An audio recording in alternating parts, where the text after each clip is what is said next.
हमारे पृथ्वी का जन्म आज से करीब 4.5 अरब साल पहले हुआ था और उसके बाद 165 मिलियन सालों तक डायनासोर ने इस पे राज किया था और फिर वो एक्सटेंट हो गया और इवोल्यूशन चलता रहा और 2.4 मिलियन साल पहले हम इंसानों का आगमन हुआ इस पृथ्वी पे और आज हम इस पृथ्वी पे राज करते हैं क्योंकि हम इस पृथ्वी पे मौजूद सबसे विकसित प्रजाति हैं। हमने ऐसी बहुत सी चीजों को बनाया है जिसके बारे में कोई और प्रजाति सोच भी नहीं सकती है। लाइट बल्ब से लेकर के उड़ने वाली प्लेन्स तक हमने बहुत कुछ बनाया। लेकिन क्या हो अगर हमारी पूरी प्रजाति इस पृथ्वी से एक साथ गायब हो जाए, मतलब पलक झपकते ही हमारी पूरी प्रजाति एकदम वाइप अप हो जाए। वेल हमारे जाने के तुरंत बाद इस पृथ्वी पे तबाही मच जाएगा। रोड पे चलने वाले व्हीकल्स बिना ड्राइवर के आपस में टकराने लगेंगे। अब प्लेन्स बिना पायलट के नीचे क्रैश हो जाएंगे। पटरियों पे चलने वाली ट्रेन पटरियों से नीचे आ जाएंगी और ये सब होने के बाद एक अजीब सी शांति इस पूरे दुनिया पे छा जाएगी और करीब 11 घंटे बाद जनरेटर्स को कोई कंट्रोल करने वाला ना होने के कारण पूरे दुनिया से पावर कट होना शुरू हो जाएगा और कुछ ही टाइम में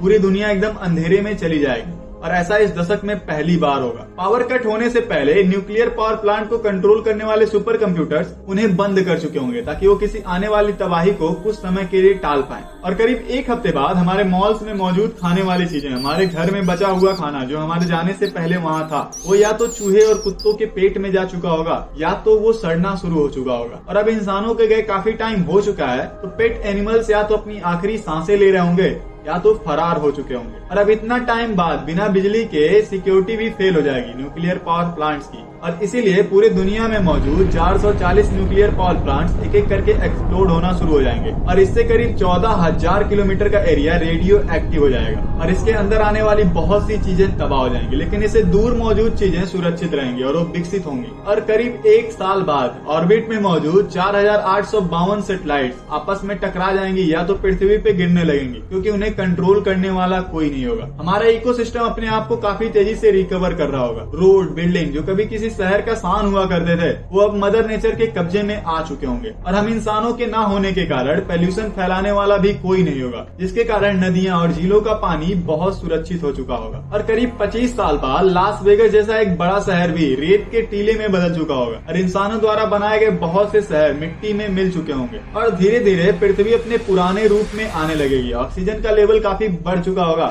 और कार्बन डाइऑक्साइड का लेवल काफी घट चुका होगा क्योंकि उसे फैलाने वाले हम इंसान तो रहेंगे ही नहीं। और वाटर लेवल भी धीरे धीरे बढ़ने लगेगा, इसीलिए पानी के करीब मौजूद चीजें धीरे धीरे पानी में डूब जाएंगी। और जब इंसान रहा करते थे तो उन्होंने इतना ज्यादा फिशिंग किया था कि कई सारे मछलियों की प्रजाति एकदम खत्म होने के कगार पे आ गई थी और वो धीरे धीरे रिकवर होना शुरू हो जाएगी। नेचर अपने आप को बहुत तेजी से सुधार रहा होगा और करीब 50 साल बाद इंसानों द्वारा बनाई गई लोहे की चीजें भी खराब होना शुरू हो चुकी होंगी। कार जो रोडों पे से लबारिश पड़ी थी उनमें जानवरों की हुकूमत चल रही होगी। वेल हो सकता है कि अभी भी रॉयल्स रोल्स की कार काफी मेंटेन हो। करीब 500 साल बाद इंसानों द्वारा बनाए गए स्टील के ब्रिज भी मिट्टी में मिल चुके होंगे और रोडों पर एक मिट्टी की मोटी चद्दर छा चुकी होगी जिन्हें अब रोड कहना भी मुश्किल हो चुका होगा। और इंसान जिसे कभी अपना शहर कहा करते थे उस पे पेड़ पौधे झाड़ियां उग चुकी होंगी और इसीलिए वो जानवरों के लिए शहर बन चुका होगा। और करीब 5,000 साल बाद इंसानों द्वारा बनाई गई 80% चीजें तबाह हो चुकी होंगी और बड़े बड़े मॉन्यूमेंट्स और स्टैचूज भी डिस्ट्रॉय हो चुके होंगे। अगर इस वक्त कोई पृथ्वी को देखेगा तो वो ये कही नहीं पाएगा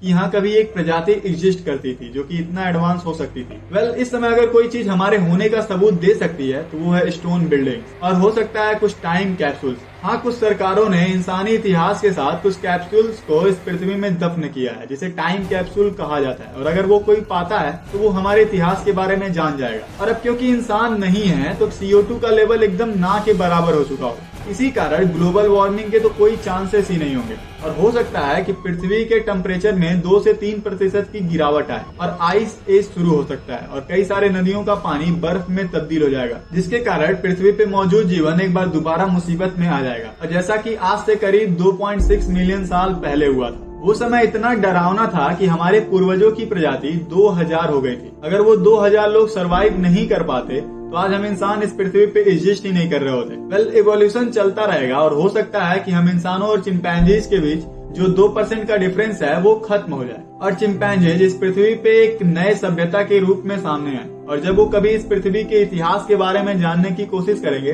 तब उन्हें हम इंसानों के बारे में पता चलेगा। वेल, अगर ऐसा कुछ होता है तो आप और हम तो कुछ नहीं कर सकते, लेकिन अगर आप कुछ कर सकते हो तो वो है इस चैनल को सब्सक्राइब, ताकि आप ऐसे ही आने वाले गजब के वीडियोस को मिस ना करो। और ये सब बिल्कुल फ्री है, तो आप इसे सब्सक्राइब करो और बेल आइकन को प्रेस करो। मैं मिलता हूँ आपसे अगली वीडियो में।